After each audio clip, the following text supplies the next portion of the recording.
जब तक दिल टूटेगा नहीं, दिल में रोशनी कैसे दाखिल होगी। लफ्ज़ों के ज़ख्म झेलने के बाद भूलने का फ़न या तो पागल को आता है या कामिल को।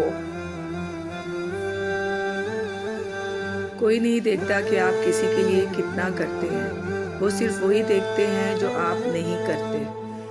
एक दूसरे के रिस्क पर नज़र मत रखो, क्योंकि अल्लाह ताला से बेहतर कोई तकसीम नहीं कर सकता।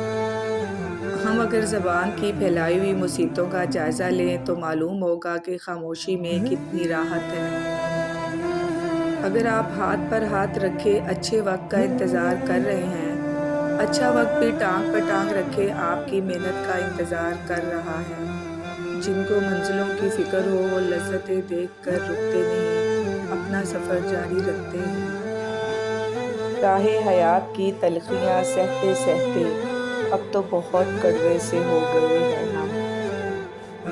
सस्ते में लूट लेती है दुनिया इन्हें, जिनको अपनी कीमत का अंदाज़ा नहीं होता।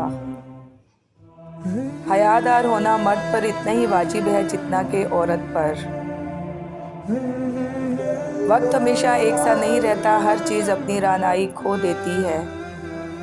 वालिदैन और दरख्त दोनों बूढ़े हो जाते हैं, लेकिन इनकी छाँव हमेशा घनी रहती है।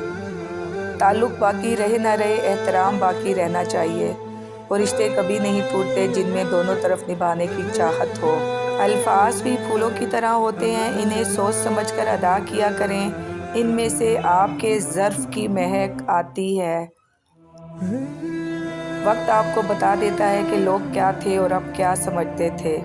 मतलब की कश्ती पर सवार लोग बहुत जल्द मुखलिस लोगों से बिछड़ जाते हैं। लोग तल्ख़ बातें कहना अपना हक समझते हैं और उन पर फ़ख्र करते हैं, लेकिन दूसरों की तरफ से तल्ख़ बातें सुनने पर भड़क उठते हैं।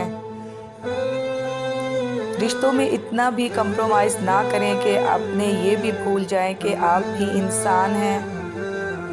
इंसान को हमेशा वहीं से ज़िंदगी का सबसे बड़ा सबक मिलता है जहाँ वो पूरी तरह से मुखलिस होता है। जिनकी तरबियत में कमी रह जाती है वो सारी उम्र दूसरों की किरदार कशी, तानाज़नी, तअस्सुब फैलाने और सुकून बर्बाद करने में पेश पेश रहते हैं।